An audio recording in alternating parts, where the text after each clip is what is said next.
is doing a lot of work on our website. I do remember one of her previous speeches was a speech about Diane Fossey, and I thoroughly enjoyed it. She is tonight speaking from the Entertaining Speaker Manual. It's an advanced communication series. The title is It's Easter Already, and it's 5 to 7 minutes. And the objectives of her speech are to entertain the audience by relating a personal experience and to organize an entertaining speech for maximum impact. Please welcome Leanne.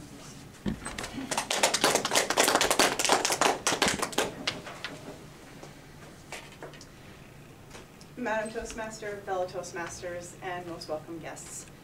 Who here remembers their 30th birthday? It's a big one, right? Should be memorable. A good friend of mine recently turned 30 in May, Carrie, and I wanted to have a really exciting and memorable birthday for her. I didn't want to have the usual surprise party where people hide under nooks and crannies and jump out and go surprise. I didn't want to take her to an expensive restaurant like the Cannery because it wasn't going to be exciting enough. And I definitely didn't want to take her to a bar or a pub and make her drink shooters until she was wearing them. So what I decided to do was to make a plan for the entire day, something that she would not forget. After deliberating for a few weeks what that plan would be, and if Carrie would let me take care of her whole birthday for her, I came up with a great plan. In the morning, she was going to go skydiving, so I thought, this plan has to be better than skydiving, or at least has to maintain the energy of the day, right? Because that's like huge, skydiving. My plan was to make a list of 30 things that Carrie has not done in Vancouver in one day. So 30 things to do before you turn 30, and I had one day. And it started off with skydiving. So there's a lot of pressure here and responsibility, right?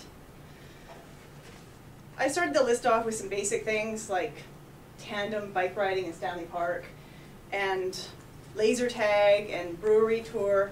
So those are kind of basic things, nothing too scary or nothing too disrespectful. We weren't going to strip clubs, or I wasn't going to make her kiss a stranger on the street, because that would, you know, as fun as that sounds, I didn't really think it was appropriate.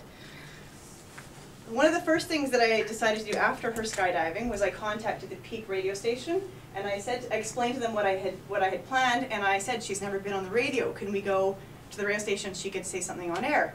And they were sure. They were super excited about the idea. That's when the pressure started.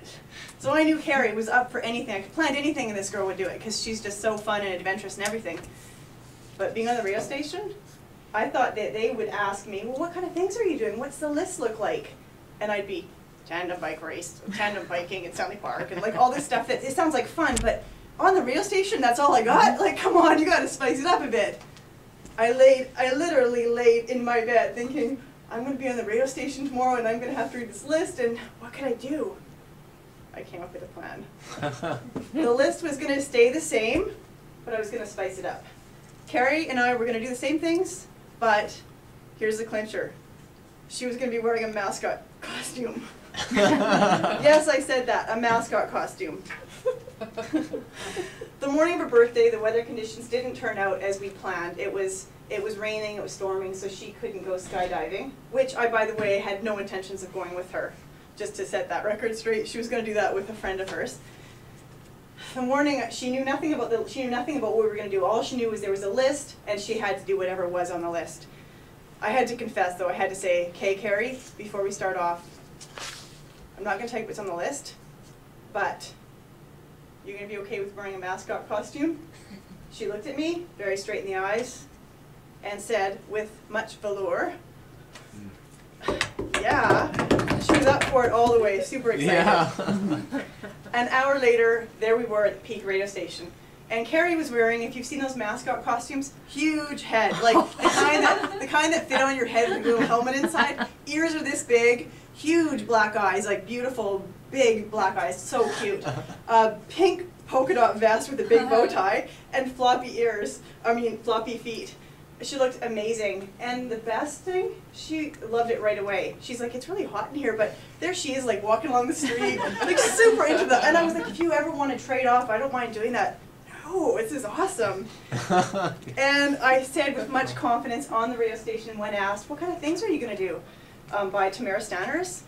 So I told her, you know, tandem bike racing, or tandem bike riding at Stanley Park, and the brewery tour, but, you know, Carrie's going to be wearing the bunny rabbit costume, so, you know, I'm not sure about the safety of that. And it was awesome. It couldn't have been better, because the list itself stayed the same, but, I mean, in a bunny rabbit costume, how's that not funny?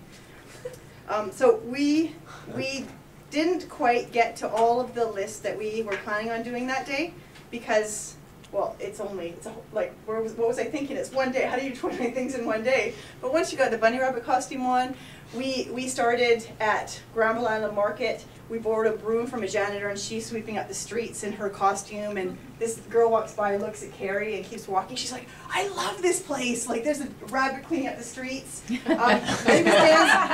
was dancing with the buskers at the Granville Island. We were in English Bay, and she was sitting on a park bench like this with an elderly fellow. And people were taking pictures of an Easter rabbit. And in Gastown, there was a sketcher, somebody sketching a little boy, and Carrie snuck behind the little boy like this. And the artist was still drawing, and she could see Carrie behind the little boy, and you could see a smile breaking, and she finally had to stop drawing and start like. And it was just, the entire day was so completely entertaining. And we didn't get the list finished. Well, that was kind of a downer, because that was a whole part of the plan. But it was just an awesome day. Carrie said it was one of the best birthdays she's ever had. We actually think we might do it again next year and just say it's her 30th again, but it went over really well.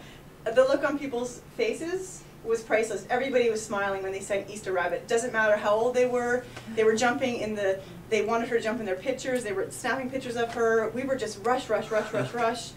I laughed for literally the entire day, and she was sweaty. We were exhausted by 9 o'clock.